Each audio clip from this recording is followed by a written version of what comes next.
This just in, SCW has bought the WWE, and we are taking it to ourselves. Goodbye. Wow. Triple H, you're fired. Stephanie, you're already fired. Vince, you're fired. Sorry, we own it now. We're the CEOs now, bitch. That's the breaking news. Everybody, welcome to Stache Club Wrestling. This is episode 9. They did not think we would make it this far. They really didn't. They really didn't. Big number 10 coming up next week, but I don't want to look to next week. I want to look to this week.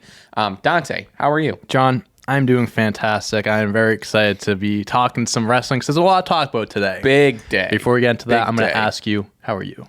Not bad. It's already Thursday. I'm going indoor mini golfing tomorrow. Okay. I like a that. little drinking putt. Nice. Yeah. I haven't gone mini golfing in a while. It's like some like indoor like neon adult like. I like that. You know what I That's mean? dope. Like, thing. I'm going with a couple buddies. Love that. Can't go wrong with some mini golf and some drinks. Might hit a little album listening party afterward. Forget about it. Over at Lansdowne. Talk about a Friday night. Come on. Talk about a Friday night. But we have a lot to talk about today. A lot to talk about. I don't know. I mean, The 619 is. I was gonna say I don't know where you want to start. I was like, there's two major things we need to talk about here: the 619 and the WWE. Somehow the 619 is one of them, but no, I think so. A lot to talk about news-wise, obviously. A couple disclaimers to get out of the way first.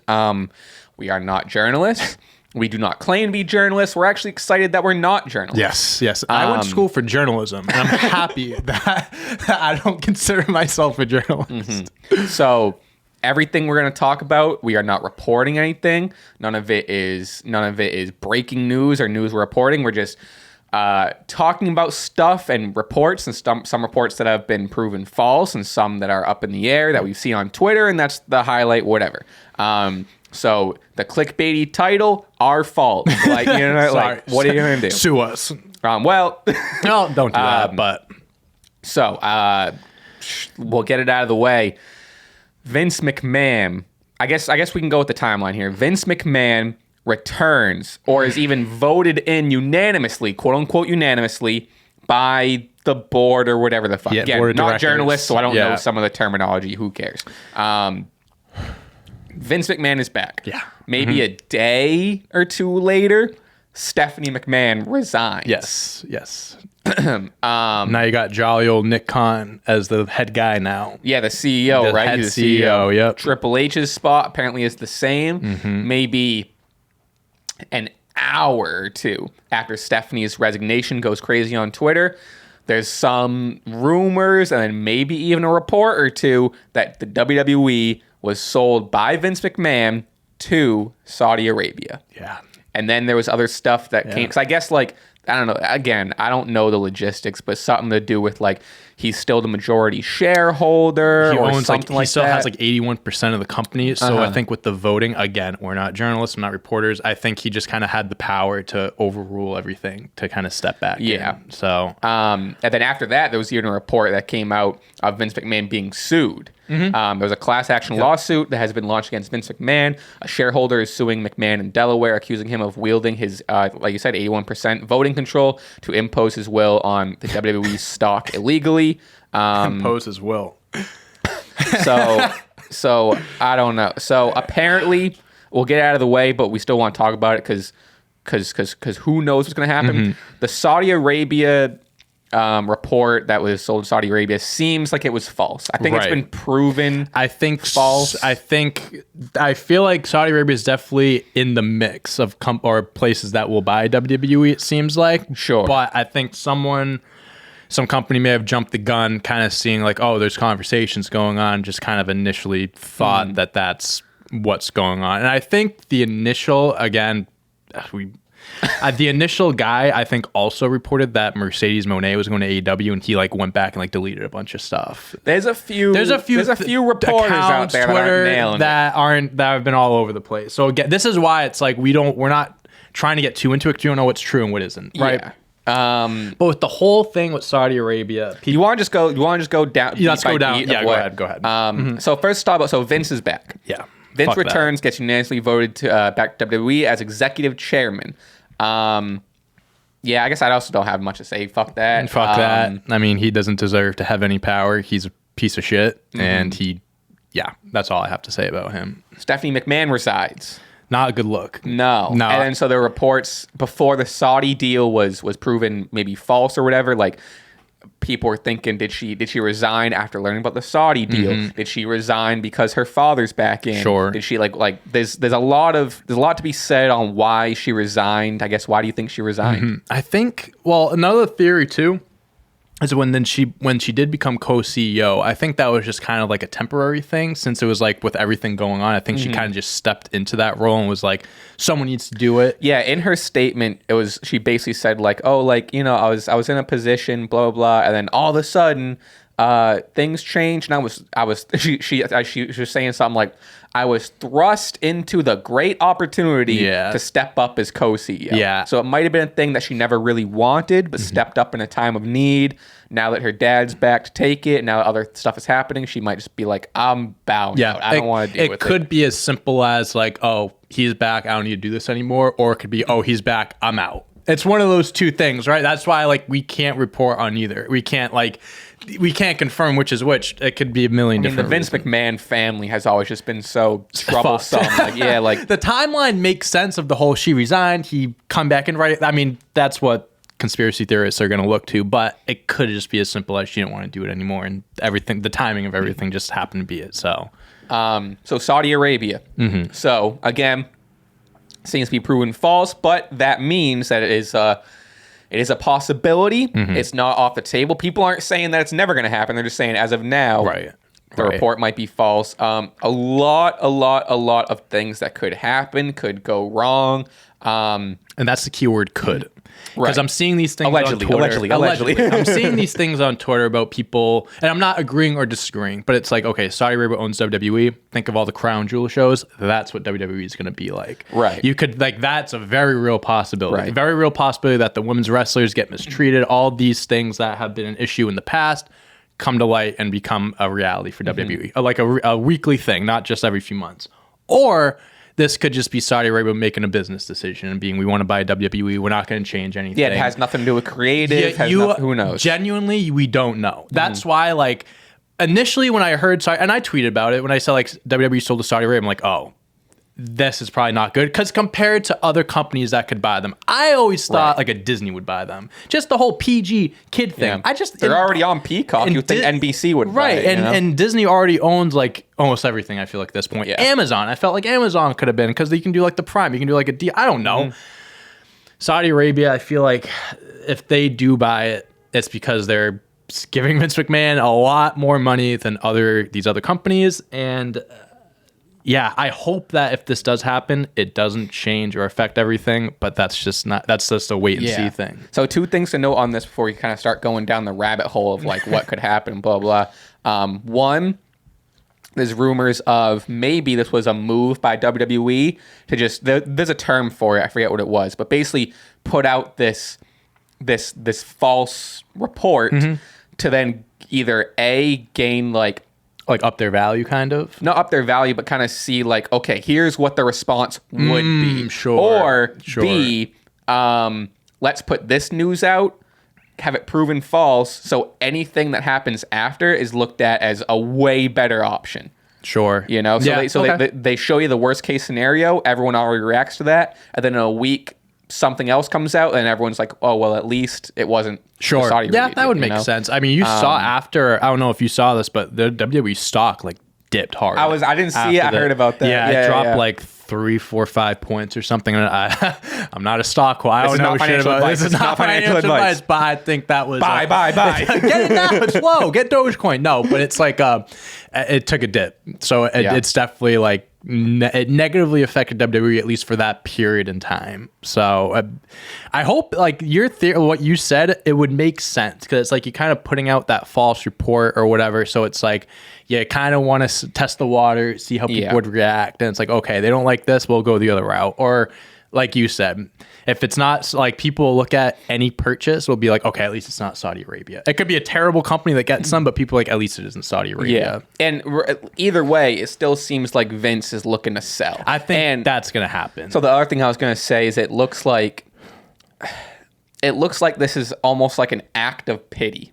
right? There's a lot of speculation on why Vince is doing this. The ongoing thought in the internet wrestling community is that Vince saw the company was doing better without him. He's an egotistical maniac, went back in and basically, took his ball and go home. If I can't play, you can't play either type thing. And it's like, you know what? Fuck it. I'm going to sell it and make a boatload of money. And if that's the case, which he's an egotistical maniac. I do want to lean towards more that theory. What a piece of shit. It's just like you and your father built this company. Which would kind of help why Steph left. Exactly. Like that stuff, all the puzzle pieces match there. Like you built something up with your father. You turned this company, this pro wrestling company, into this media money-making juggernaut, right? And it's like all this shit comes out about you. You give not ownership, but you basically give the torch to your daughter, your son-in-law, and then jolly old Nick, as MJF would say, Nick Khan.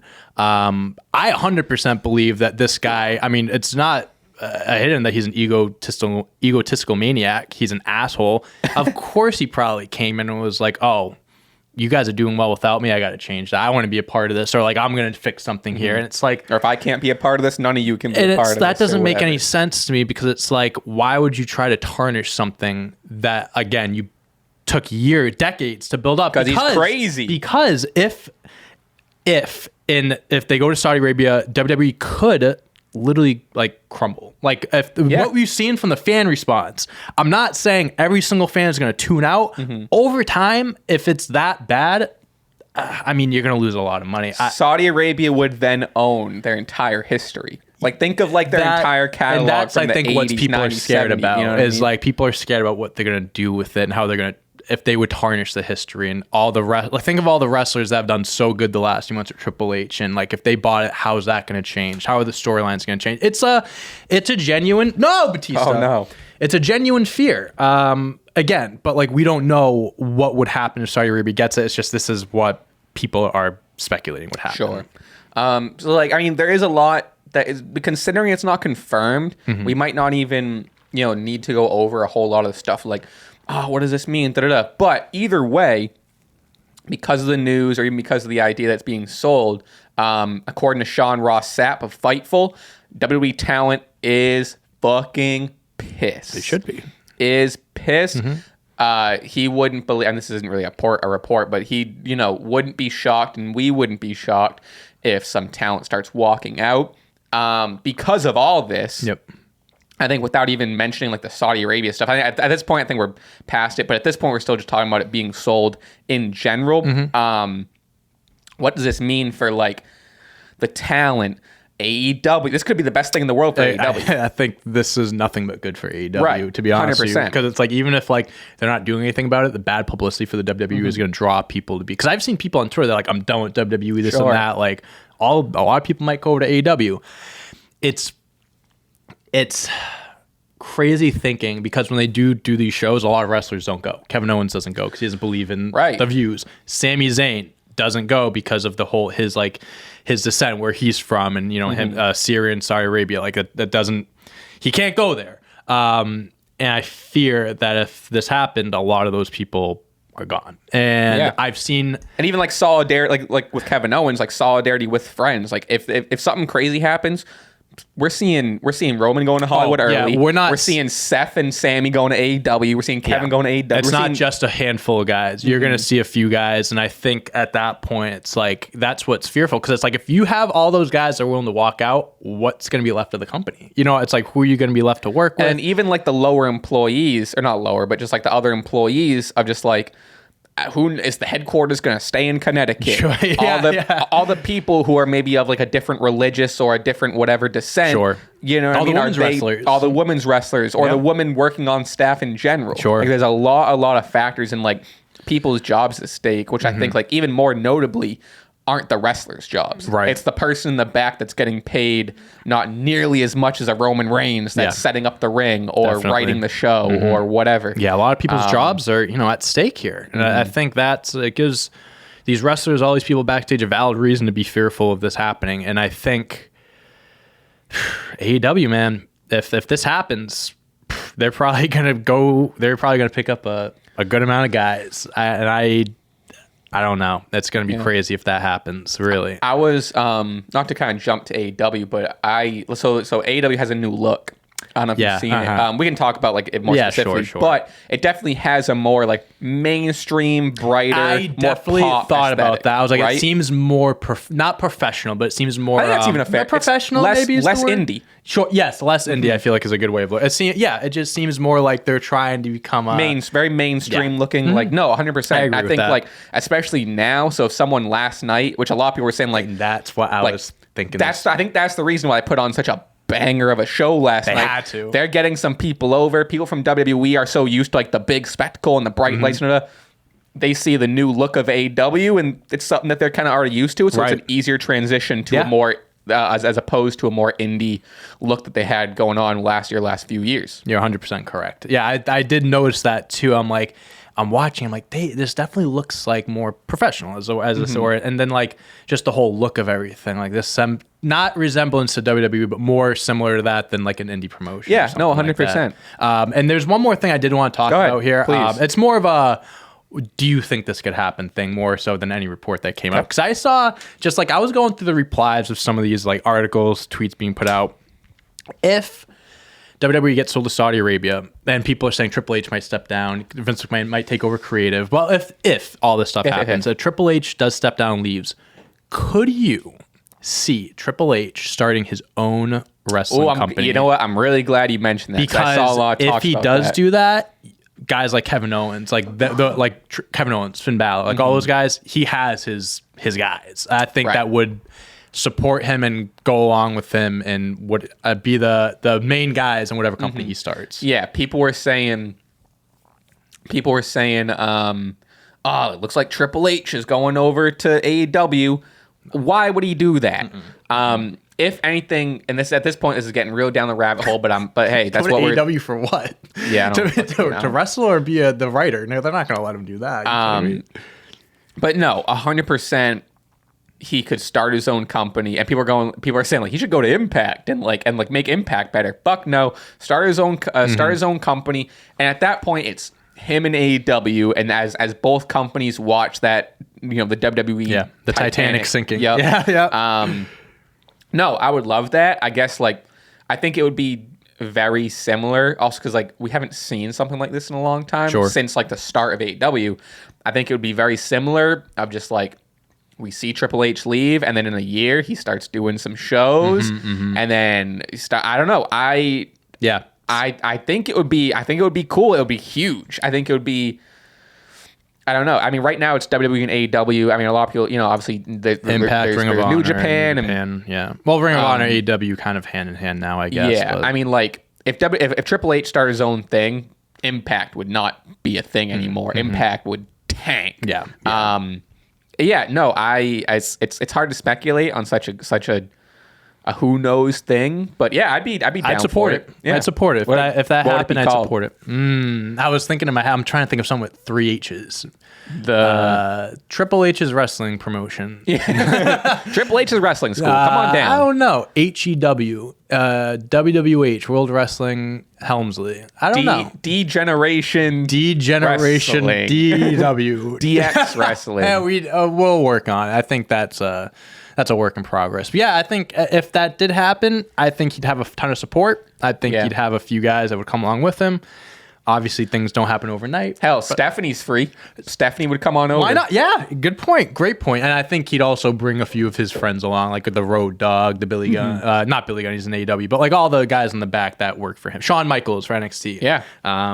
If that situation does come about, I can imagine he could start a wrestling company. But again, that's a whole what if thing. This is conspiracy at this point. So it's hard to because of the curse, the SCW podcast curse, some crazy news is going to happen the second we post this later today. Just for the sake of it, I'm on Twitter right now, and we'll keep updating to make sure. But basically, this was this really isn't breaking news, but according to blah blah blah, in 2022, Shane McMahon was retained as an independent contract performer by WWE and received an aggregate of approximately $828,000 in connection.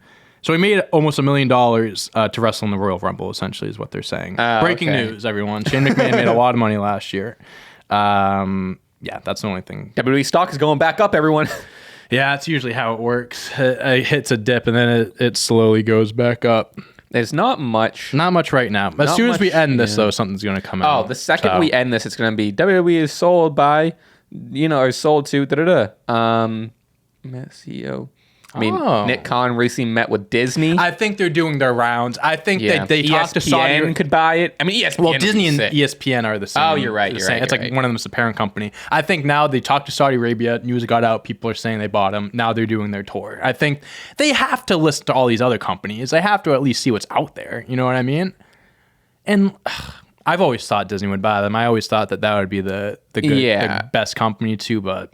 Disney, or like I said, I mean, NBC is already so in with them, with Peacock, and they, whatever. Now, what do I know?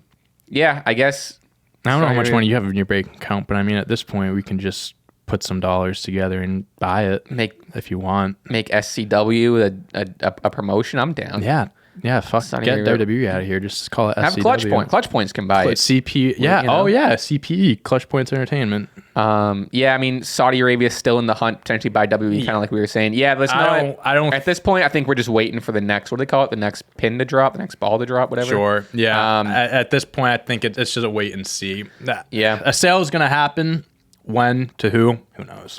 And it's going to happen the second we put this episode out. Probably will. So that's that. I think if the Saudi stuff was still a more confirmed thing, I think we'd have more to talk about. But at this point, it's speculation. Yeah. Either way, probably the craziest time in wrestling. I mean, who the fuck would think that WWE would get sold? Dude, this last year in WWE and wrestling in general, but WWE has been insane. It's been nuts. Insane. Well, hey, we'll keep it going in 2023. Let's see how they can surprise us next. So we got, what do you want? I mean, I kind of want to just jump to Dynamite. Let's do it.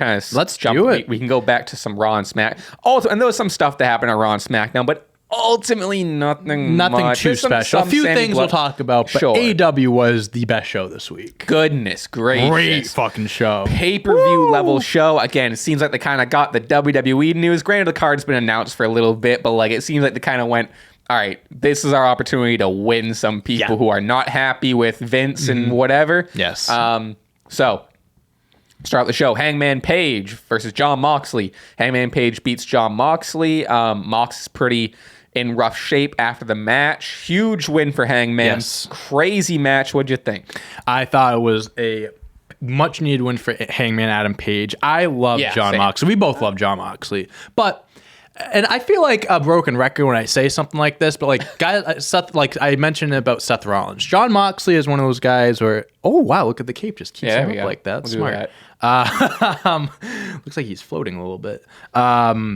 Jon Moxley is one of those guys that can eat pins, lose matches, and still be fine. He's at that point where everyone knows how great he is. He doesn't have to win every single match. Sure. Hangman on Page especially the run he's been on last year. Exactly. It's like he's been in the spotlight for a good amount of time now, and I think Hangman just coming back from his concussion, his injury, needed a big win. Mm-hmm. Moxley, he's been rumored he should have been on vacation 6 months ago. I thought he was going to go on break after he lost to MJF and he came back. I think now he should take a little break just for himself, bro. Just take some time off. This guy puts his body through It looked pretty convincing, because they were doing the headbutts and stuff. And after the match, to me, his face looked pretty blue. I thought something for real happened. Definitely could have. He's also a crazy motherfucker. So it seems like they might be writing off some sort of concussion thing, unless there is something real, which everything seems fine. But hopefully it's some well-needed rest. Not that I'm saying I want to see him off TV, but for the sake of a human being to a human being, give the guy a break. Especially him. The type of matches he has. Come on. Big win for Hangman to return. Not much to say about it. Just really, really solid match. Banger to start out the show. Great match to start the show. And then we keep rolling. We got one of the best return promos I've ever fucking seen. Woo. Adam Cole comes out. He's all emotional, and he says I have good news and bad news, and he's even when he's like, he got me 100%. The second I saw him come out, I was like, he's announcing retirement. Great storyteller. Because it was very reminiscent of like an Edge or Daniel Bryan. Yeah. Mm-hmm. He came out and look, he did great, looking emotional, and spent the first like chunk of the promo being like, you know, oh, you guys did so much for me, and I love pro wrestling, and getting like emotional. Mm-hmm. And then he got to the bad news. Fucking listen to this. Your tweet, bro. Your tweet. So accurate. Call an ambulance, but not for me. Adam Cole says that just I can't get over this promo. The zoom in on the hard cam. He goes, but the bad news isn't for me. And he looks up, and the intensity in his eye, he's like shaking with intensity. He goes, the bad news isn't for me. It's for everybody in that locker room because Adam Cole is back, baby. Woo! Chills. Oh! Unbelievable. That was probably the best return. Like the pop he got from that crowd when he said the bad news isn't for me. You felt the rumbling. Mm-hmm. And he said it's for everybody in that locker room. Woo!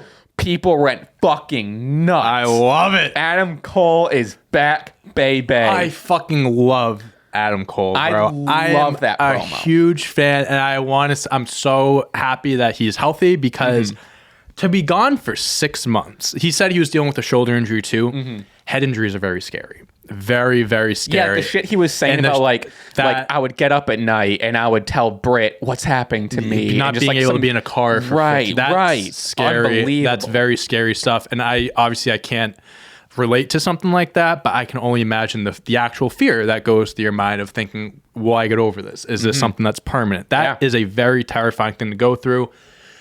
And I didn't even realize he was gone for that. I know he's been gone for a while, but that long with some sort of head injury makes you think that. I think that's why people believe that there was a genuine fear that he was going to say like he was retiring, because head injuries, you can't mess with those. You cannot mess with those. I mean, Daniel Bryan, he was gone. I mean, it was a few different things. I think he said, was it 2 head injuries? 2 major head injuries, 2 bad concussions. So glad he's back. But Adam Cole is, he said it, he's been one of the best wrestlers on the planet for the last 15 years. Everywhere he goes, he is the center of attention. He is a fucking amazing storyteller. As you can tell by his promo last night, he is a phenomenal wrestler. If you go back to his NXT days, you look at all the 5-star matches, all this and that, the best matches in NXT history, his name is included in at least half of those. He has been a world champ in almost every company he's been to. AEW, he hasn't been there yet, only because he hasn't been around that much. I think in time he will become the head guy in AEW. I'm very, very interested to see who he feuds with first. I know when he left off, it was a whole he turned on the Young Bucks with Red Dragon.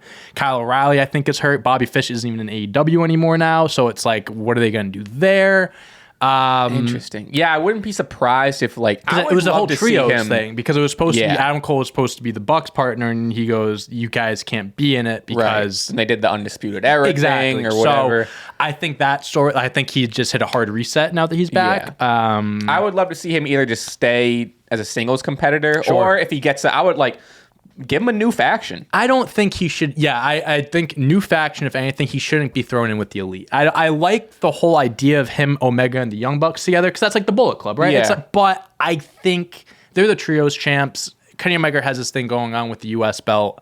Adam Cole should do his own thing. At least to start. Do his own thing. I agree. Get a fresh feud in there. Get a few matches under your belt. And if you want to revisit that, you can revisit that. I would even, you know what I think will be a great spot for him? I think he should win the All-Atlantic Championship. Elevate that title. Great, not to say Orange Cassidy isn't doing a great job, but I think, he's had it for a little bit. They're really not using much with that title. And I think we kind of agree, that should be the secondary title. I know the TNT Championship kind of is, but it's I think the All-Atlantic Championship has more potential. It reminds me of an intercontinental championship, exactly, right? Yeah. So I think if they want to treat it like that, give it to someone like Adam Cole and have him go on a crazy run, because he's one of those guys that you can put any belt on him and he'll elevate it.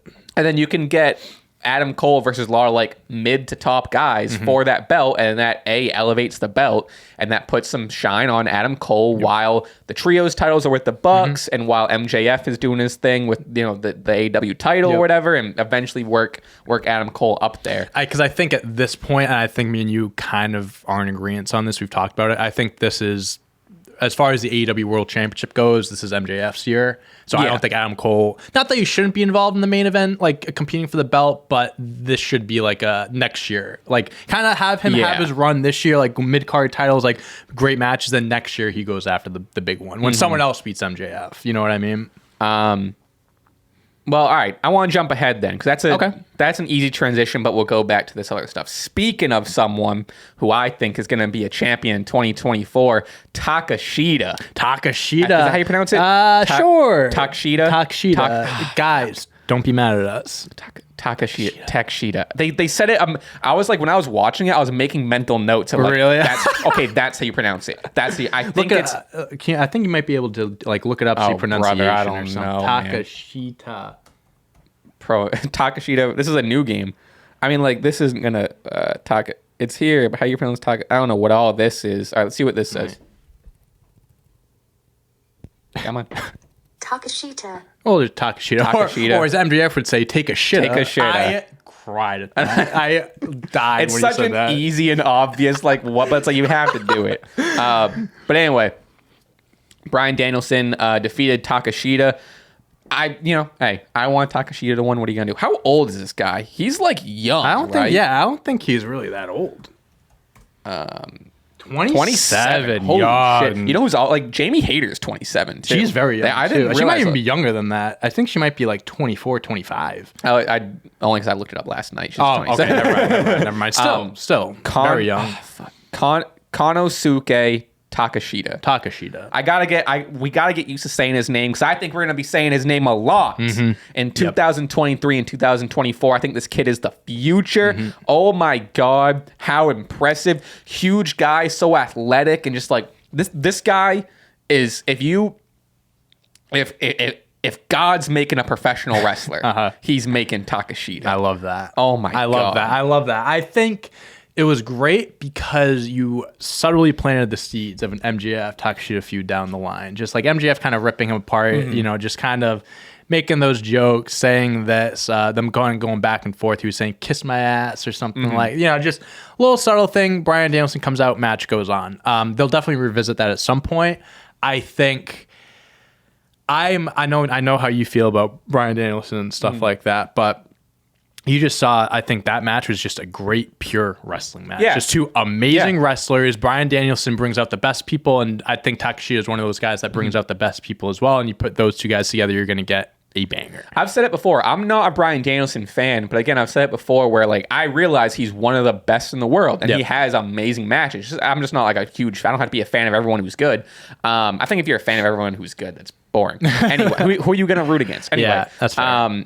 But no, like I'm absolutely sitting here as not necessarily a big Bryan Danielson fan saying like, oh my God, those two put out an amazing match. And even though he lost, I think even just having that match with him, like people they did the arm raise after. People didn't know, you know, people that may not have known who he was before know who he is now, because Danielson's a big enough name where it's like people are going to want to watch his match, and now they watch that match like, wow, that kid opened up a lot of eyes. I hope that he's a consistent, like, I'm sure he's, doing other bookings. He's doing other promotions. He's signed to AEW. I know he's signed, but like, I don't know if it's like, some guys be signed, but still do like other dates and stuff. Hopefully he becomes a consistent, like, weekly, bi-weekly, like every other week. I mean, that's another, like, the reason I want to jump to it, because when you're kind of talking about like Adam Cole, like, that's another person where I could see like going for the All-Atlantic title early, or even, like I see this kid as an AEW World Champion in 2024. Sure. 100%. Sure. I mean, mark my words. If you want to do it, you can kind of build it up so he's like towards the end of the year, he's kind of pushing to that main event feud. Kind of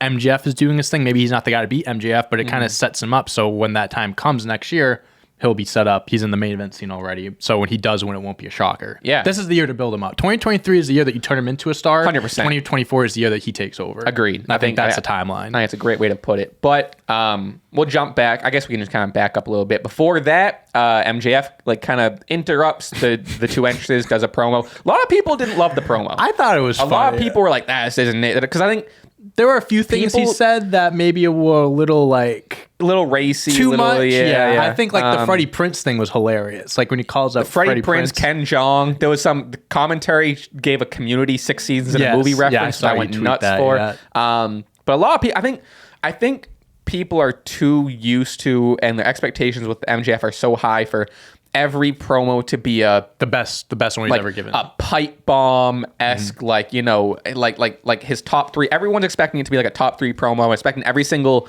one of his promos to like border on that, like, oh, he's talking about real shit, or he's talking about. At the end, like, this was, I think my favorite part of it is it was such a classic, vintage, even corny in a good way, heel promo. Exactly. He called them Takeshita. Like, that's so stupid. Corny, but it's perfect. Because it's like, he's so smug in the way he's saying it. It's such a corny line. And it's just I liked it because it was so classic and so reminiscent of a classic, just like, bad guy. Yeah. You know? Yeah, And he's a dickhead. He's a dick. Every single one of his promos doesn't need to be like, you know, CM Punk signed a contract, and here's some more real life stuff. Pay me more, Tony. Pay me more, Tony Khan. My contract is exactly that. Like, everything doesn't have to be. Sometimes he can bring it back. He doesn't have to break the fourth wall every time. Sometimes his promos can be confined in the world, which I think is important. Yeah, I mean, when MJF is on TV, all eyes are on him anyways. He's not... I don't know why people would expect him to put on like one of those promos. He came out pre-match. It was just shitting on guys. Like, I don't know where in there he's supposed to break the fourth wall or say this and that. I mean, in certain situations, you also don't want to, like... If you keep putting out pipe bombs and stuff, eventually it's going to get boring. It's not special anymore. It's not special anymore. So it's like, why would you want him to come out every week and give you his best when you could wait where it actually means something? I'm sure before the Danielson match, I'm sure he'll have a fucking amazing pro. I'm sure there'll be some Regal stuff. He'll talk about this and that. Like, I'm sure they'll get into that, but it's like, it doesn't have to be weekly. It doesn't have to be for every single guy that he does a promo battle with. It doesn't have to. You don't have to waste that every single week. Either way, I thought the promo was a lot of fun. It was funny. Oh, what was the I like 2 things: pinning guys on mats and banging rats. He's so fucking stupid. I was cracking up. Tell your sister, your aunt, your grandmother. How long MJF lasts. He goes, I'm the Iron Man. Or something. Absolutely. That's why, because it's great. so. Those 2 lines are so stupid, but they're so funny and so just like. They're so in your face, like they're so like, nah, I'm a bad guy. That's just so, you know what I mean? I love it. Freddie Prinze, like, I remember him being a side character in a CGI dog. Oh my god, so great. fucking funny. I just loved how he like came in there going at the wrestling. He's like, we got some people in the crowd. Just start shitting on Freddie Prinze Jr. And Freddie Prinze is great because he's a big wrestling fan. Like he writes, like, I think he runs a small promotion. Yeah, so he does like creative stuff. So he's big into that stuff. So and you could tell when he was saying he was like, he was hyped. That's hilarious. I loved like the Ken Jeong stuff. You know who else was there? I mean, like, it was in LA, so like a shit ton of people were there. Also because the Golden Globes were last night, so everyone was already in town. Do you watch I Think You Should Leave? Seen that show? No? Tim Robinson, you know who that is? Yeah, I know who he is. I've never seen the show. I've heard of it. I think you'd love I Think You Should Leave. I think it's very niche, like weird humor. Yep. Like I hate to be that guy where it's like, like you wouldn't get it. You have to be niche and humor. I don't want to be a comedy snob, but anyway, we can move past it. Really, really cool guy. I'm a big fan of I Think You Should Leave and a lot of his past work. But all I saw on Twitter after was like, who was it? Danhausen, John Silver, a few other guys like took pictures with them and just like that's dope. It's always cool to see these worlds like mesh, and that's why like I popped at the community reference. I think that's really cool about AEW too. Is you see a lot of like those the different people from different actors, music, like rapper, like Rick Ross, West Side, all those guys. Like seeing those 2 worlds combined, like AEW is really good at like pop culture, being very relevant. What's the most WWE will do is be like, hey, look, the Bad Eagles, Bunny's in the Royal Rumble. That or like the Eagles' defensive line is sitting front row. Yeah, exactly. And then that's it. And then they show up for 2 seconds cool. and that's that. Yeah, AEW does a lot better Half them job. Don't even like wrestling. They just got the free ticket and like exactly. But yeah, that fucking banging and how confident he was when he said banging right. Like it's a brag. The best part is that he's like engaged. Like he has like a real life girl. Like he's like gonna get married. Like he's a very beautiful and talented wife that like he seems very dedicated to. This was maybe even a month ago. I don't even know why I just thought of this now and didn't bring it up before. But there was one. I don't know if it was a pay-per-view event where there was a girl in the front row and he like motorboated her or something like that. Yeah, and it's like I'm thinking like his fiance obviously is fine with it because like that's his thing. But so good, so good. Let me see if there's other lines. I mean, he had so many. I'm just gonna search MJF on Twitter. So I feel like I'm gonna forget something, but the Freddie Prinze Jr. stuff, blah blah blah. See, like a lot of people, holy fucking shit, the MJF was garbage, dude. People are you. What do you want, Stop bro? expecting the best of the best every single week. Like you, like we said, you're gonna fucking water it down at that point. Like.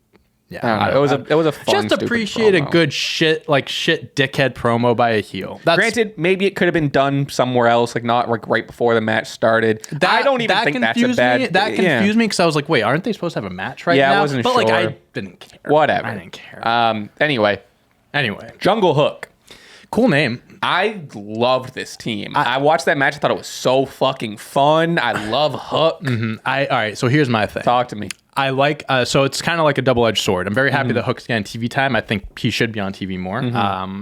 I also kind of upset that Jungle Boy is one going by Jungle Boy again, and two it isn't going on his own. Because I was thinking Jack Perry after Luchasaurus is finally gonna get a singles run. He's finally gonna be on his own, do his own thing. And they just throw him back in the tag team picture, which, I mean, he's a great, I mean, you can throw him in anything and he'll be good with it. I'm not saying like this isn't, it's not, I'm not saying this is bad. Yep, I get what you're saying. JungleHook is cool. It's just, I would have hoped that Jungle Boy Jack Perry was going down a different Coming direction. off of his like past couple matches and past couple whatevers, it seemed like he was on a trajectory to be like like almost like how like the Ricky Starks experiment. Yeah. It seemed like he was gonna do something like that of like, okay, like he's out of like the sillier like Luchasaurus thing, whatever. He's had some really serious match shows he can go. And you're right, they did kind of, it does seem like they kind of like pump the brakes. He does seem a couple divisions above this. Like, yeah, I agree with that. And I'm a person that loves Hook. I think Hook is going to have a great year. Granted, maybe on the other side, he doesn't seem like he should be facing Lee Moriarty and Big Bill. Yeah, I mean, that's my only complaint. Yeah, and two, because I'm thinking about it too, because they were building him up to be this big serious, like, I'm Jack Perry, like the leather jacket, the steel cage match was awesome. And I was hoping that, maybe him and MJF, bumped heads at some point, and then they had a match. Because I'm kind of, I don't know. I would like MJF to have him. I think Jungle Boy Jack Perry should at least get that same kind of push spot like that Ricky Starks guy. Like you brought him up first. Even if it's just like a one-off match, just a quick 2, 3, 4 week story. Give him the match. I know he wouldn't win. I think even if it's not even for the main title, just give him TNT Championship, All Atlantic. Yes, like exactly. I think he would be. I think him and Darby Allin would put on a fucking great match for the TNT belt. I think that's where I would have hoped he would be right now. Again, maybe this is just hey, for now we're gonna put you here, and then we'll put you back in there. But I mean, this is again the year-old struggle of like, I mean, I was thinking about the other day, like, where's Andrade? Yeah, like, there's so many. Where's Miro? Where's Miro? I mean, there's just so many talented guys, and WWE, to a fault, also has this issue where it's like you can't. There's so many mouths to feed, So it's like some guys, unfortunately, do get put, and not say unfortunately. It's not like this is necessarily a bad thing, but it's like some wrestlers are put into situations where they should be somewhere else. And it's like, sometimes it's for the time being, sometimes it's more permanent. I hope this isn't permanent, like he's like just a tag team guy, because I think he's better than a tag team guy. I agree. I think I'm definitely a little biased because of I'm unironically I'm a fan of Hook. Sure, I think it's past this like ironic JungleHook is a great name. I think that's a cool name. If they keep running with this tag for a little bit, I wouldn't be mad. I think because the match, or maybe not even just the match, because the match was so fun, because their team worked so well, I think I'm a little less upset about it. But I totally get where you're coming from. I think I definitely would be way more siding on that route if like the match was bad or the team chemistry didn't work as well or whatever. They can make it work. They can make it work. I mean, when Hook hit that whatever like the suplex was on Bill there, oh my god, like Hook, come on, he just needs more TV time. Give the kid his money, and he looks like he is still a little protected and is still doing like, okay, he only does big moves now and again. Yep. He still needs like that breakout, like, okay, this kid can actually go. But for what it's worth, I'm sold on Hook. I don't know. No, I'm a huge fan of Hook, and that's why I'm saying like kind of double edged, because you're getting the benefit of Hook getting more TV time, and he's with a relevant wrestler, so now he's getting more spotlight. Jungle Boy, Jack Perry kind of maybe took a few steps back. If they make it work, like, listen, if they actually push them to be like a top tier tag team and they make it work, fine. As long as they're not just kind of like thrown into like, oh, next they're gonna feud with Jeff Jarrett and Jay Lethal. Yeah. You know, that's when I'm like, okay, this is kind of a waste. You know what I wouldn't mind? If Hook, let's just say like Hook's in Jungle Boy's corner. So like Jungle Boy goes to the TNT Championship, but Hook is still like his boy. Yeah, they Hook can is do still, something like that too. Maybe they're just best friends. Because what I liked about it is they were just two fucking young bloods. Like two, I mean, granted, another round of this. How old is Jack Perry? I'm going to guess 26. Holy shit, 25, dude. Good for him. How old's Hook? Oh my God, he has to be younger than that. He's got to be 24. 23. Oh my That's why I liked God. it so much. It was this 25 and 23-year-old. They both look young too. And it's just like they're both like have like a small, and they're both like smaller and young looking. And I just thought like, I don't know. I just thought it was just like an interesting, like, we're the new guys. We're the new young guys. We don't really have this like chiseled, whatever. We're still very new, and that's what I like so much about the team. Yeah, no, I mean, again, you can make it work. I think they could make it work. You can really build this around them being young, them having like a chip on their shoulder, this and that. Yeah, if they push them properly, I'm fine with it. I just hope they do it right with them. That's all. Jamie Hayter and Britt Baker defeat Saraya and Tony Storm. A lot to talk about this. This is gonna be a long pod. I hope you're ready. People There's were. a lot to talk about. I texted Sophie. I go. We might be. I was like, I think we're halfway done. Yeah. So people were upset. Yeah. So there's a lot that happened. Let's talk about the match. Match was fine. There was a turn at the end. She handed Britt Baker the kendo stick. What was her name? Oh, Shida. Hikaru Shida. Gave her Hikaru the kendo Shida stick. comes in halfway through the match. She sides with the faces, and it's the classic like the face oops accidentally. Like she tries to do a good thing, and it's like an oops. Like, oh, she ended up affecting the good guys. And maybe she's heel now. Who knows? Yeah, I don't know. Cool little. Some rumors. Let me get. Sorry, I'm gonna get it. I have a bad memory with names. She's the only person that I'm seeing. Kylie of Fightful Overbooked. There's another Twitter wrestling personality. I saw her predicting something's happening in my something's happening in my apartment. Something's happening with. They're thinking. What is going on? I think you were right left. Oh, I saw someone walk by. I'm like, someone's breaking in. Sorry, blood and guts match, women's match is the rumor. Oh, is what she again, shout out Kylie. Wow, she's speculating because again now it's like now they got Shida involved. Now it's like they have like either 4 on each team or 3 on each team. I don't know. It's being built up as like these 2 teams. Oh God, it'd be sick. I feel like that's going to be the build up to a certain debut in AEW. If that's true, I didn't hear about that. Never even thought about that. But if like it's going to get to a point where, because people are like, okay, Saraya mystery partner, then it gets announced. This could be another. All right, we have 4. You have 3. Who's your last one? Oh, so the match itself, standard match, nothing crazy. Standard match. Saraya looked better than she did before. Yeah. Jamie Hayter still looks great, dominant. The crowd loves Jamie Hayter. Crowd loves Jamie Hayter. I love how much. Yeah. She's so good. She's great. Man. She's so good. Britt Baker did her thing. Tony Storm is Tony Storm. Tony Storm and Hayter have great chemistry. Match itself, nothing too crazy to report, but so especially coming off last week or the last couple of weeks, especially with Britt Baker kind of doing her little wink and I'm the boss wink. There were some teases. I think there was another tease that I'm forgetting about that might have been a little more. Did she say something about bank on that? She said like she like beside that promo there was like other stuff that was like I forget what it was. Either way, people are disappointed that Mercedes Moné did not make an appearance last night at Dynamite. Because I don't know if you saw the video on Twitter. It was after the match, the lights went out. Did see that, and then it was just a screen of hyping up.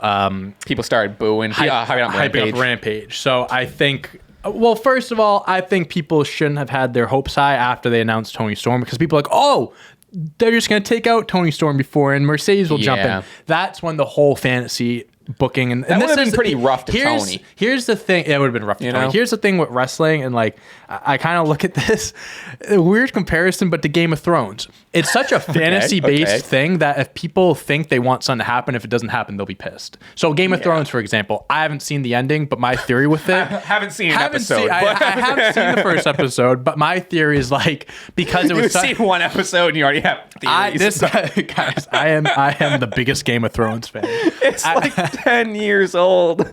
I think people hated the ending because you have expectations of what you want it to be, and it was something else. So, kind of bringing this to wrestling, I have a new Game of Thrones theory. Listen to this. But seriously, like in wrestling, you want something to happen. Like a far-fetched fantasy that you want to happen, it doesn't happen, you get pissed. Especially when it's week to week and there's 7 days in between to build up all this. Dude, it's like, I think I understand the hype of Mercedes coming. You want her there. It was a big show this week, but like that's something that I think should be built up more. And I do think Mercedes is going to join AEW at some point. Yeah. I just think, and we talked about this before, I think AEW, that little thing at the end with the lights going out and the thing, I actually think that was part of like a tease for Mercedes. Maybe, who knows? I think that they're like subtly dropping.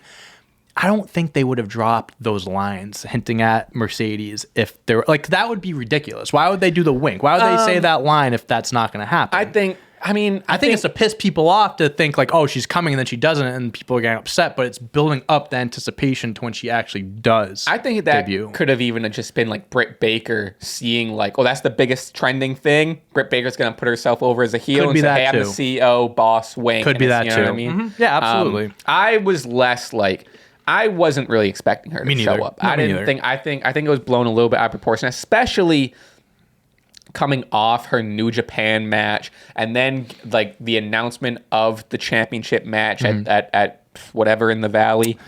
Battle of the Valley. Battle in the Valley? I think it's Battle in the Valley. Like that.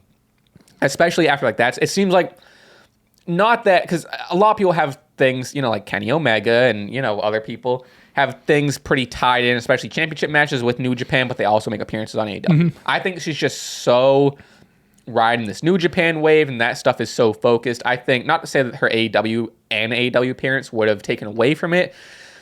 I don't know. I think it would have been too much of a good thing or all too much at once, or I don't know. I don't know. I get why people were expecting it. Was it real? But like, also, would that have been? How good would that have been if she comes out and like, I'm Soraya's tag team partner? Right. That's what I'm saying. Great? I think there's got to be a bigger build up. Yeah, 100%. She is too big of a name for to be. The girl that she almost had to retire the second time, her mystery tag team partner. Yeah. The story was there of the whole, she's Soraya's partner because Soraya's back and she's the one that put her on the show. Sure. But that's just a coincidence. No.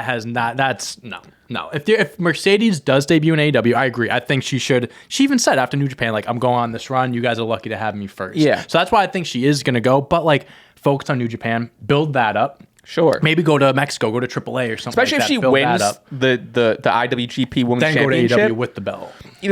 I was gonna say then she's stay in New Japan or and that. run that or shit that. for a I'm while. thinking too. She can kind of like promote the belt on like AEW. Sure, 100%, 100%. Both routes.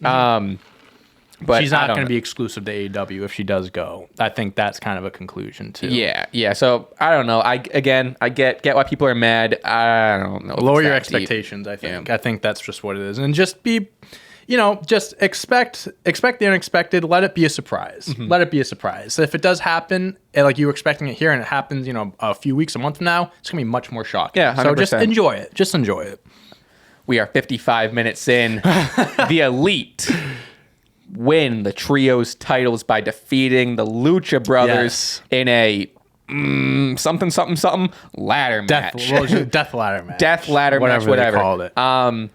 I loved the I match. thought it was a great match. I have so much to say about it. I thought it was a great match. The spots were great, and there was one spot that genuinely. Oh, I know exactly. Dude, Kenny Omega flips over the ropes and goes right through the table. I was like, oh my gosh, that was one of the crazy. Just there was no catch, just does a front flip from inside the ring, lands on his back on a table to the just jump through a table. Crazy. Here's the thing, Wrestling is scripted. Wrestling is fake. It's choreographed. You rehearsed it before. I get that. Motherfucker, you couldn't pay me to do that. Oh my God, that must have hurt like crazy. A bitch. That shit was crazy. Have hurt like a motherfucker. They had padding for sure, but bro, and too, like some of the spots, he was like getting his hand jammed in the ladder. One of the Jackson guys got the Hurricane Rana. Both his hamstrings hit the ladder. I saw that. That looked rough. That hurt. That looked because he hit the hamstrings and he fell right on his tailbone. I'm like, ooh, I'm surprised hurts. that's not a broken tailbone. And also like Penta hitting the fucking the whatever thing on the ladder. Omega hitting the his finishing one move winged angel off the ladder. Oh my God, bro! I mean, like the fucking what's it called? The what's Penta's finisher name called? You know, I forget. We just did a finisher video. Anyway, he does the thing where he gets him. It's like the reverse tombstone thing. You guys know what I'm talking about. Yes. The rage something. I don't know. Whatever. But like, I was trying to figure out how that worked because he like. The ladder was set up like horizontally between the ropes and the other ladder, and they're both standing on that shit. And that move is usually like, you know, it's like a pile driver thing, so it's a protected like with his head and the guy's like legs and whatever. But like a ladder has metal and holes in it. Right. And how the fuck holy shit, that shit looks scary. To pull it off, it's I think God. Just like the fear of just like first of all balancing yourself on there and not like fucking up or slipping or anything like that. It's like would be my initial fear. Insane. And then the Kenny Omega hitting the one win angel, like you said, like off that, like it was elevated on the fucking like uneasy thing and hits. Oh my God. I will say it's not a complaint, but more so just like an observation. I thought there would be a little bit more fuckery at the end. I thought it was kind of like Omega got everyone down. He climbed for the belts, and it was kind of like a long wait. And I'm Fear thinking, factor. Sorry, that's Penta's. And I'm thinking something's gonna happen. There were some rumors. Some people were saying like someone's gonna come out and attack the Elite. Some people thought it could have been like CM Punk. I didn't believe any of that stuff, but I just thought there was maybe gonna be something between Penta and Rey Fenix. Nothing really happened. You know, I was thinking like I would have liked some like Lucha Brothers like storytelling, but I'm fine with them. I think the match was great. I think for what it, I think it was what they did was fantastic. They didn't need that. They didn't need it. I think especially nowadays we so rarely get like a clean, they won the titles, fade to black show's over nowadays. So I was like, oh damn, that's over. Like a new challenger didn't come out. Or like, I was thinking that, but after I was like, you know what? Like we just had that great match. I'm fine with it. We very rarely get to see like the champions won, everyone's all happy, show's over. I think maybe like next week they'll do like a segment where it's like Penta, Rey Fenix, Pac, and then that's when you kind of see it. Turn. I think you'll still see that turn. You'll see that feud still. I think they just kind of, all right, let's have this match, put out a banger, and we'll take care of that later. So. I loved it. I was very confused. There's like 3 titles hanging, and I guess like you only had to get one. Yeah. I was a little confused. Whatever, it works. I don't know.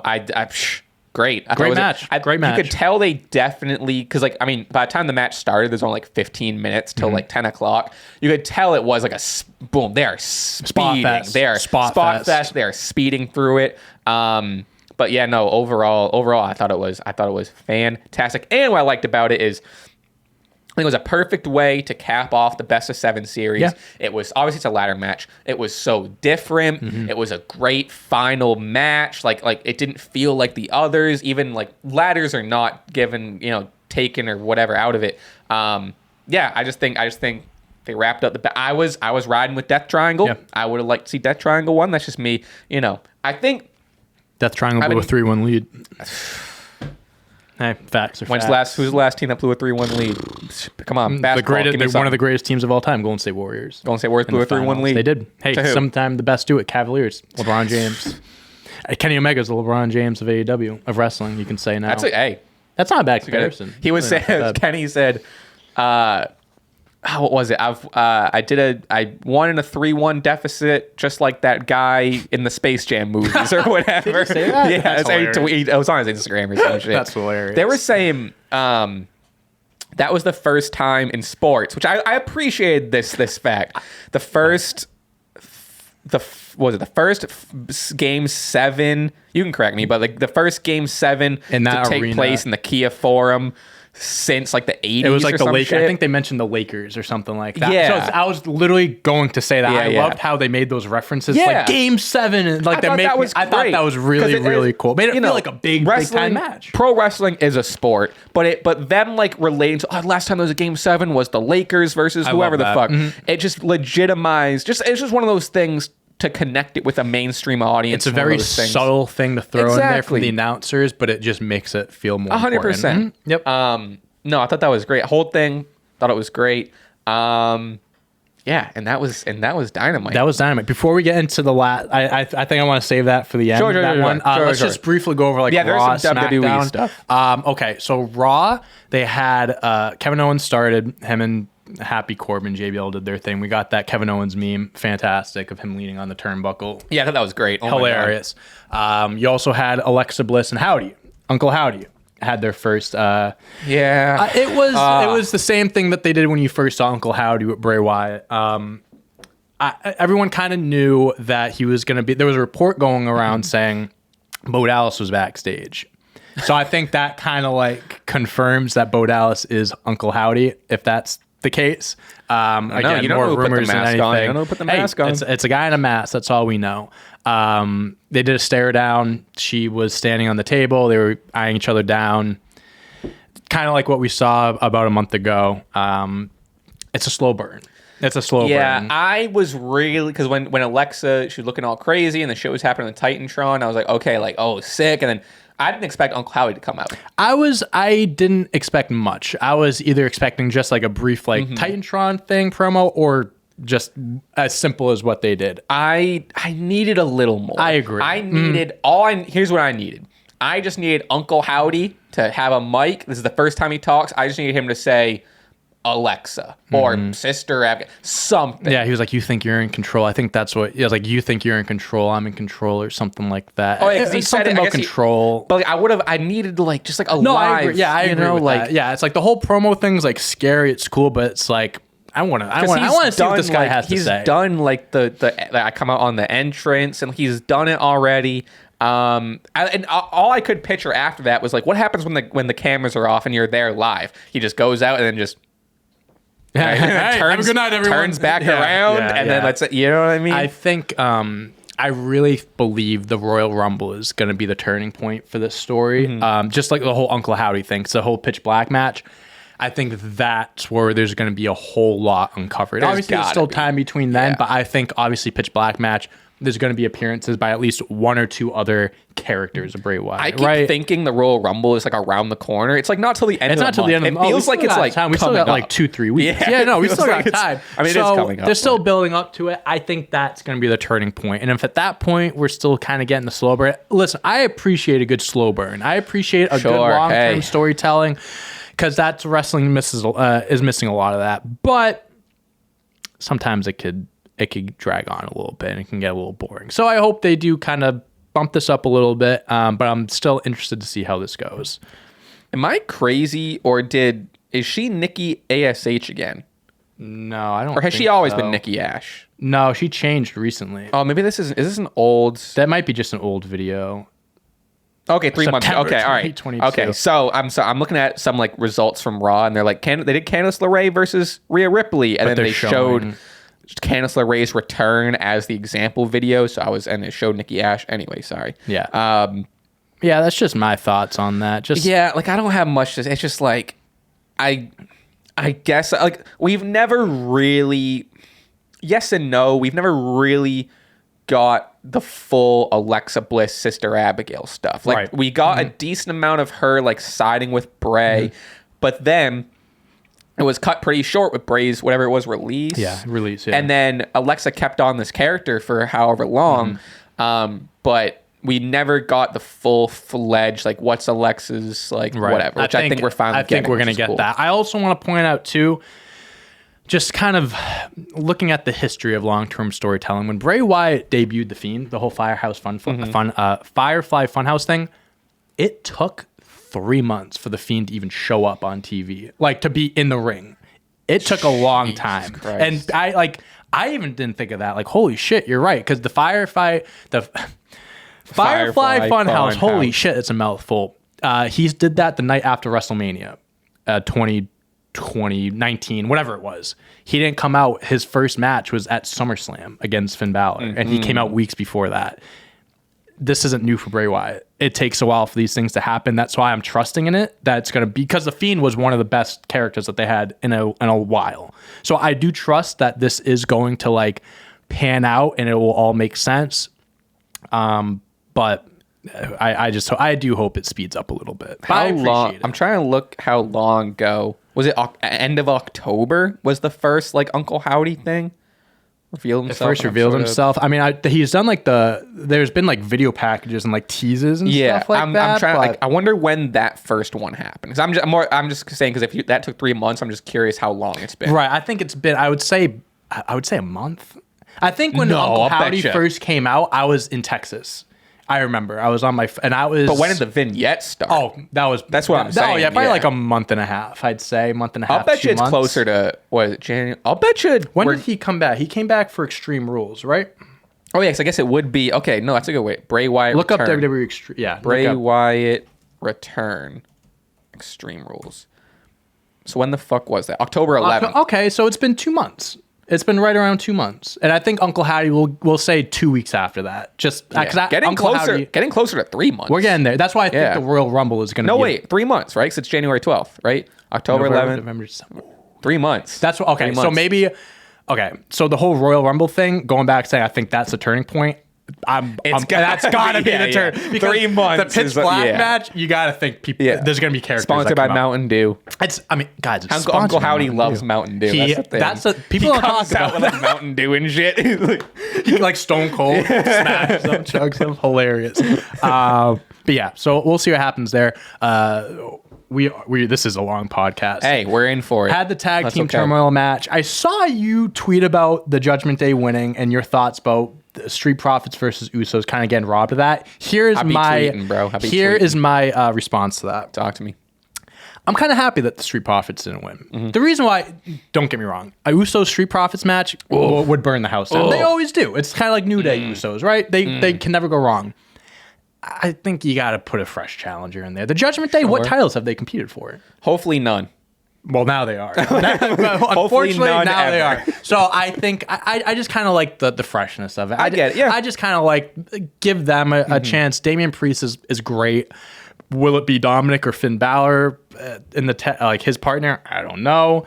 I would imagine Finn. There's rumors of Finn and Edge having a match at the Royal Rumble, so that's why I'm thinking maybe Dominic. And also Dominic technically was the one that was the winner at the end. So that could be like a little, maybe Dominic's like, oh, I won, and Finn's like, no, like I'm in there. Maybe that'll start something, but I'm fine with the Judgment Day winning. I think my only thing is because like I get what you're saying, like it's a fresh thing, but and correct me if I'm wrong, I don't think we've seen Bloodline Usos versus like this new. Well, maybe we have, but when was the last time they fought? Like Money in the Bank or like SummerSlam, maybe the wrong something guy. Like that. Some point last year. My thing was like this iteration of the Bloodline Usos versus this new and improved returning 2023. Sure. Montez looks great. Dawkins looks great. Fucking fantastic. I think it would have been fun to like, now that these two teams have kind of hit Super Saiyan 3 a little bit. Yeah, sure. See a little bit. No, but I get that. No, I understand that because it's not the same. No chance in hell Judgment Day is winning those titles. God, no. Even if it's 8 Finn Balors versus... It's kind of like the same thing with Roman. Like if someone's going to beat them, it's going to be a big deal. I mean, that's my thing. I would have believed more the Street Profits to take the titles off them more than Judgment Day. That's fair. I can't imagine the Usos losing those belts on any event besides WrestleMania or maybe SummerSlam. I think that's when they lose the big one. Yeah. That's how, just because of how, listen, people talking about Roman Reigns' historical run. Why aren't we talking about the Usos? They've been champs for what? Why are we talking about it? They beat the New Day's record. Bro, they are literally the longest reigning champ. You're right. We aren't talking about it. And they're fucking still going. They're going to have those belts, I think, until at least Mania. Like, they're going to be smashing records, too. So that's why I think, just like it will be a big deal when Roman loses, it's got to be a big deal when the Usos lose. And I think I've always thought They Kevin should make Owens that and more of a Sami point. Zayn versus. Yeah. I kind of always thought that was going to be the thing, but regardless, whoever they lose to, I think it's got to be a credible opponent. Could be the Street Profits at a big event like WrestleMania. That's just my opinion, but. Do you love Prison Dominic as I much think as it's I fantastic. do? I think it's so the funny. whole It's teardrop so tattoo funny. is hilarious. It's hilarious. I think people Prison are starting to changed come me. around to Dominic. I think people are kind of like I think because now he's like, I think still not of his wrestling, but now he's showing his comedic his character chops and work is getting a lot better. Yeah, I think he was 100%. in the shadow of his dad, kind of like still like, still pretty green in the ring, still learning a lot. I mean, he's so young too. Guess that. Favorite game. How Love old this is Dominic game. Mysterio? I'm gonna guess 24. I'm also guessing Okay. 24. Dom and Nick. Dominican Republic. Mysterio. 25. 25. Good for him. Young. So he's still got ways to go. I think you're really starting to see a lot of that character work come out now. I mean, I do like this iteration of him better than like this superhero. 1,000%. Like, Yeah, he's trying to copy his dad with the hood and Yeah, shit. yeah. I like a heel Mysterio more. And again, it's him and Rhea Ripley. It's reminiscent of Eddie Guerrero in China. I think that's also just like a very this is a fake. Johnny Depp's lawyer Camille Vasquez helped Rey Mysterio's son Dominic Mysterio to get out of jail? ? What is that? she is a great lawyer. She is a great lawyer. That's so funny. But yeah, no, I like Dominic Mysterio's work, and I hope that I hope he's the one in the match because I like to see him get like I a would bigger like to match see, like that. I would see Damien get pushed out and it be Dom and Finn. Not that it Sure. makes sense, but like, Yeah. give me Dom and Finn. I like that. Okay, we want to talk about SmackDown really quick. Yeah, I mean the only unless there was something else notable was like just the whole Roman the Reigns Roman thing. stuff. I think Yeah, just yeah, like go at ahead. first it was like he's lashing out on Sami Zayn, saying like I don't want to talk about this year. I want to talk about I was telling you last year. off pod like that. Like last week's SmackDown seems like 2 years. It feels ago. like a Oh long my time ago. God. Just started lashing on Sami Zayn. Then Kevin Owens comes out, says like, you don't have a Sami Zayn problem, you have a KO problem. And then they make the match official for the Royal Rumble. And then I was looking at that, so I got off track. And then they did the whole thing backstage. Sami Zayn wanted to talk to him, Roman Reigns didn't. Then they got together, and it was like, I'm apologizing to you. Like, That I was shouldn't crazy. be like that. Like, you're right. I do have a KO problem. We're going to take care of that. Like, we're going to Sammy's fix being that. gaslit. And then he's like, I'm going to have one more. Like, you'll have a chance to prove me wrong. Beat Kevin Owens next week. And then he was like basically promising him that he'll take care of it. If Sami Zayn loses next week or on Friday, Well, I'm excited for that match. I think I feel like we're inching closer to Sami Zayn getting kicked out. I think that's it's happening soon. I think. One way or whether he's getting kicked out or he turns on them, something's happening soon. Yeah, Something's happening soon. I don't know. I wonder. Like, my initial thought was Sammy's gonna win tomorrow. If he did, that's a swerve. I think there'd be a lot of like bloodline interference with like the Usos, but At the same time, you if have to. Kevin wins, that's a big step in the story. That's what I'm saying. You have to also like if Kevin's challenging for the championship, you got to make him look strong. If he loses to Sami Zayn That's a few weeks true. before, it's kind of like That's true. I don't know. I'm expecting Sami to lose because I think that's just another more seeds planted in that whole thing. I'm gonna be at putt during. Oh my god! Ask him to put it on. Ask him Honestly, to put it on. fuck. But yeah, that's gonna be interesting. We're at this storyline is gonna go in one or two different ways after tomorrow night. So I'm very interested to see. Yeah, And then they started eating popcorn. That was funny. like the one clip where now Sami Zayn has popcorn. They go back to him. Come and they back, all all have have popcorn. popcorn. Yeah, he's like, here, have some. And Roman was like, what? No, I think that was a very like it was a clever way, especially like it was like clever writing to put Roman in the position of like no, I'm sorry. Yeah. And it's like a gaslighting. Yes. Still like clever way of still making Roman look like dominant over Sammy, but it was like a weird like pity like I don't know. It was interesting. And then Paul Heyman looking scared in the back as always, which is fun. He has great facial reactions. Paul Heyman's the best. But yeah, I'm gonna do one more Twitter search One at more WWE just look. to make sure there's no breaking news right now. Oh my god, the stock's going down. Guys, it's going down. fuck, again. oh, It's fuck, going oh, down. fuck. It's going down.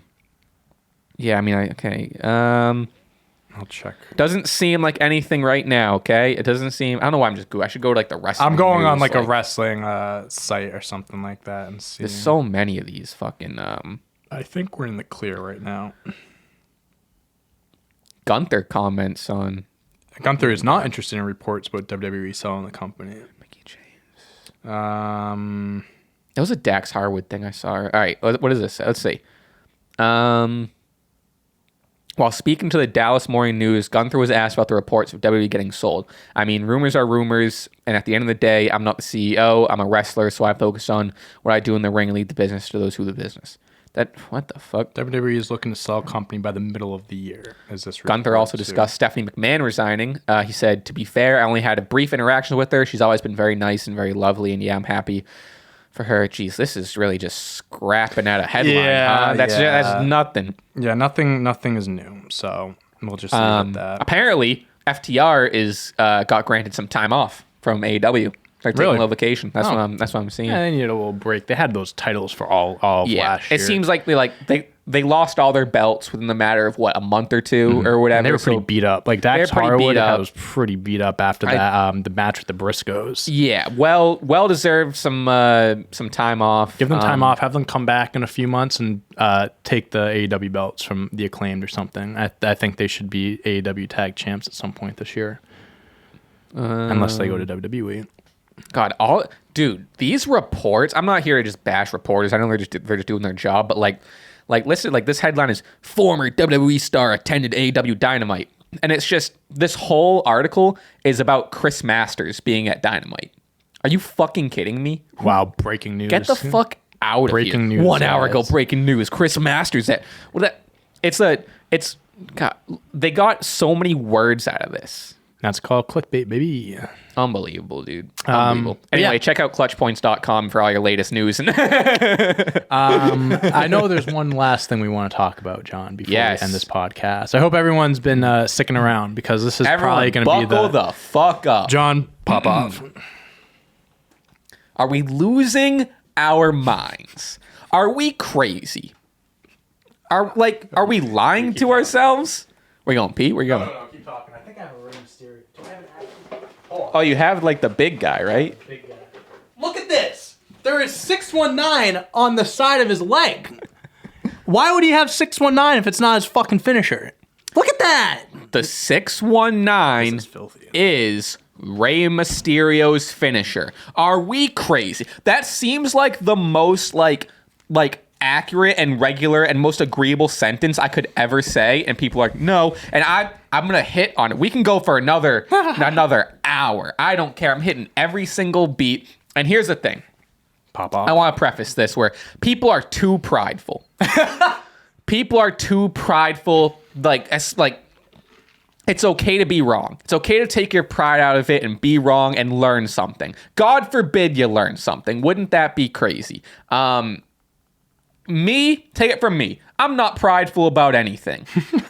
I'm wrong a lot of the times, and I learn a lot from being wrong. I'll admit when I'm wrong. I'll admit when I'm wrong.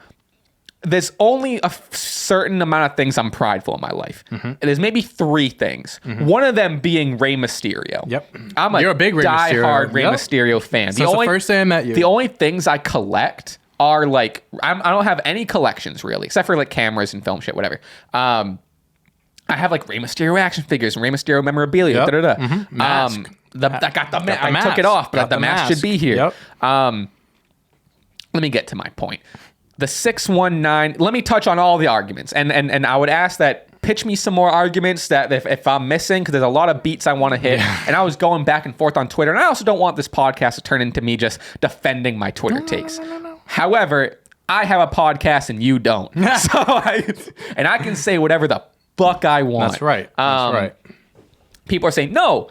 The biggest argument is that the West Coast Pop is Rey Mysterio's main finisher, and the 619 is a setup. I think it's all the same. I think it's just hand in hand. 619 is the finisher, and the splash is a part of the finisher as well. But the West Coast Pop is different. It's the Hurricane Rana, right? It's the Hurricane Rana between the legs. Yes. So the West Coast Pop is when it's the Hurricane Rana, but it's between the legs, and there's a little bit of air there. Sure. The last time he's done it was against Andrade on an episode of SmackDown during the... Wow. I did my homework. The Thunderdome I did my era? homework. It was a Thunderdome era Andrade match where he did the West Coast Pop. The Hurricane Rana is when you go off to the side. Yeah. But anyway, And he used a soul, maybe it was a 619 before, but he used the West Coast Pop to win the World Heavyweight Championship. Yeah. I'm not discrediting the West Coast Pop. The West Coast Pop is absolutely his finisher. You can have multiple finishers. The 619 is also his finisher. So a lot of the times, like you said, the 619 then leads into the West Coast Pop. He stopped doing the West Coast Pop in the mid 2000s and didn't do it for, I want to go out on a limb and say 10 to 15 fucking years. Pop off. Am I sitting here and saying the West Coast Pop isn't his finisher? The West Coast Pop is his finisher. He hasn't done it in 15 years. He doesn't do it now. It's not his finisher now. But if it was once his finisher, it's still in the list of like, here's Rey Mysterio's finisher, Right. the West Coast Pop, 619. And I also just want to point out, when you look up Rey Mysterio finisher, what is Rey Mysterio's finisher? The 619. Everything you read is Bleach the Report, 619. the top 5 worst current finishers. Number 1, 619. First of all, that's wrong. 619 is a fantastic They're acknowledging finisher. it as a finisher. They're acknowledging it. got some Accelerator words for that, but- 3359 finisher. The 619 and West Coast Pop. We put out the video of finishers, right? And people said, we looked it up. John Moxley has like 6 fucking finishers, I guess. Rey Mysterio. I was like, he used the Bulldog finisher to finish the word finisher isn't, I don't know why everyone's all of a sudden like, the word I finisher feel like is. nowadays, like finish, especially in AEW, like Daniel Bryan won the match last night with William Regal's submission move. Yeah, you can. But it's like, is that his finisher, or he did it to win the match last night? Do you know? You know, it's confusing. In the triple threat match, Shawn Michaels versus Triple H versus John Cena, Shawn Michaels starts out that match with a sweet chin music to Triple H. That started the match. Right. Is that move not his finisher? Right. Yeah. No, I'm with you, brother. A finisher doesn't have to finish the match. I know that's a stupid thing to say outside of the wrestling world because words have meaning. But I mean, the amount of time someone has hit their finisher and then either did a roll up or like, oh, they won on a fluke DDT or a random submit. You know what I mean? Yeah. 100%. But I want to go back to the West Coast Pop thing. I know I'm kind of jumping around here. There's a lot to cover. No, please. Especially back in the day, 619 into the West Coast Pop. He transitioned out of using the West Coast Pop. He hasn't used the West Coast Pop in an unbelievable amount of years. People are saying, when's the last time he finished the match with a 619? I don't know, probably 80% of his matches. Yeah. Yeah. And a lot of people are let's look at the video games. He hits the 619, and then how is he going to get to the pin? That's a great point. When you're playing WWE 2K, when you get the signature, you're not doing the 619. When you get the finisher, you do the 619. I will say, apparently, which again, I'm not saying I agree with, but apparently in the latest game, the 619 is listed as a signature. But that doesn't. Yeah, Doesn't first of all, change anything. fuck that. Fuck that. That doesn't discredit all of the SmackDown versus Raw games and all of the games preceding that to it being in a finisher. You hit Y. Yeah. You hit Y to hit the fucking, you lock the 619 as a finisher. But when he hits the 619, right? And then back in the day, he would do a springboard and either do a splash or a leg drop, and that would finish the match. I would agree with you and say that the entire sequence of the 619 kick plus the splash is all the 619. Agreed with you. Even if that wasn't true, even if you're not counting the splash as part of the 619, the 619 is still the big move that allows this wimpy little splash to get the pinfall. You're not winning because of the splash. You're winning because of the 619 before. Are people saying that... Sorry, Batista. Are people saying that the springboard leg drop after the 619, the springboard leg drop is Rey Mysterio's finisher? Can we be fucking for real? I can't believe The Rock stayed up this whole time. That is impressive. Are we crazy? The splash? No one's finisher is like Montez Ford's finisher is a splash, but I don't remember. I feel like whenever he hits it, like he never wins off. I feel like someone always breaks it up or like something like that. I don't know. And I would argue, I could say now, hey, that maybe the 619 has been maybe downgraded to a signature move because he definitely uses the frog splash nowadays to end matches. Yeah. Sure. But to discredit 15 years of him using the 619 as his finisher. If we did like a Family Feud thing where it's like you ask 100 people what's Rey Mysterio's finisher, I guarantee you 85 of those people are gonna say the 619. That's just synonymous with Rey Mysterio. It's on the side of his fucking pants right here. I agree. And here's the thing, it's like unbelievable. Going back to what I said. Finishers and signatures, I feel like they're such a blurred line now, especially in AEW because like wrestlers, because AEW is more like you can finish off of what we saw last night with Bryan Danielson, one off of a submission move that William Regal used. wrestlers are using a bunch of different finishes nowadays. So it's like, of course, like it's okay to say the West Coast Pop is Rey Mysterio's finisher, but so is the 619. So is this. So is that. We literally went over it in our last video where John Moxley, he had 6 fucking finishers listed. And I would say, regardless of the list of finishers, especially for the past, again, maybe not counting now, he leans on the frog splash, but the West Coast Pop wasn't his main finisher for 15 years. And again, like that, sure, you want to say that's his finisher, it was fine. 619. We're not saying it's wrong saying that is his finisher, 100%. but we're not wrong saying that 619 isn't his finisher. 100%. We're not wrong by saying that 619 is his finisher. We're all right here. You guys are just saying we're crazy, which It's the most shocking thing I've ever seen. I didn't think it was going to be that big of a deal. I didn't think it was going to be. Actually, he doesn't finish the match with the 619. Actually, what are you, insane? Yeah. Yes, he does. Just because it's not the final move. In that case, a roll-up pin would be 90% of wrestlers' finishing moves. Is the roll-up pin not a move? If I went up to someone and asked, what's Rey Mysterio's finisher? And they said the West Coast Pop, I'd springboard leg drop. It's a springboard leg drop. Like they had 3 heads. I look at them like they have 3 heads. I just, like I said, I don't want to, well, I do want to harp on it for a long time. It's our podcast. We can do what you want. I just want to make sure I'm covering, because I don't want any more discussion here. Yeah. I'm going to go through some of closing the door on this after this. I've muted the tweet. I've muted the tweet. What's like, how many likes and stuff do you have? 111 likes. Wow. I got shooters. Pop off. 2 quote tweets. What are we saying here? Blah, blah, blah. Yeah, like I said, I went back, I never go back and forth with people on Twitter. Mm-hmm. Like I said, there's only a few things in my life I'm prideful on. I don't have a whole lot of pride because, like, what it's you die on that hill. Yeah. I don't like dying on that hill. I like seeing other people's opinions and learning stuff and da-da. But when it's someone saying, "Oh, the 619 isn't Rey Mysterio's finisher," yep. I gotta put my foot down. I just here, don't agree, brother. Oh my god! I just do not agree. I gotta put everyone in time out here. Yeah, you got to. Hey, sometimes you have to. Sometimes you have to. We don't want to, but sometimes we have to. I don't know. And like again, like I don't know. I don't know, man. I'm so just oh fuck. It's and like I think I hit on mostly everyone, mostly all the stuff. Everyone's saying it's a setup move. I'm not. We just don't agree. That's it. Not even that we don't agree. We're right and you're wrong. I think the people that say it's not his finisher are wrong. I don't agree with that. You can have multiple finishers. 100%. You can have multiple finishers. I'm not saying the West Coast Pop isn't. You know as we found on the Guess the Finisher, watch that video right now. As we found out there, wrestlers can have. I mean, John Moxley was mentioned twice in that quiz. One of them was Dean Ambrose, but still, he was mentioned twice in that quiz. You can have multiple finishers. It is shocking me how many people are still saying like, no, it's the West Coast Pop. He hasn't done the West, other than that one Andrade match, he hasn't done the West Coast Pop as his finisher since like the early 2000s. Listen, I think fucking crazy. If we have to live in our own world where the 619 is the finisher, then that's the world that I'm fine with living in. I'll quit. If the 619... I'll stop making videos. I wish I had Rey Mysterio's number. I'd call him and ask him what his finisher is. I think he'd tell us the 619. We have to get him on a podcast. I met him in person. I'll go ask him. I met him. I'll show you that picture of me and Rey Mysterio. I met Rey Mysterio in person. If I knew this was going to happen, I would have turned to him as an 11-year-old boy and said, "Ray, what's your finisher?"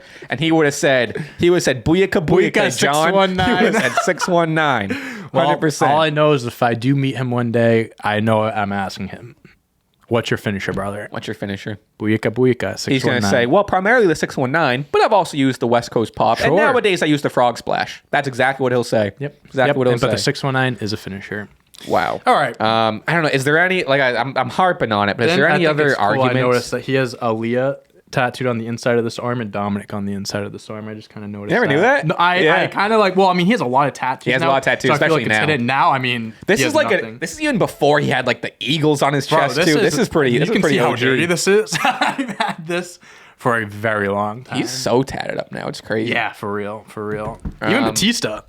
Look at him. Batista is so tatted up. I did a little tease on like the community page. I was like, "What do you guys think we're going to talk about?" And then one person was like, "Batista, probably." And I was like, we can do that. We can do that. We did. He got brought up. A weekly Batista segment. It's going to be one of those things where Batista, not even trying, he's going to get mentioned in every single podcast. Yeah. I love it.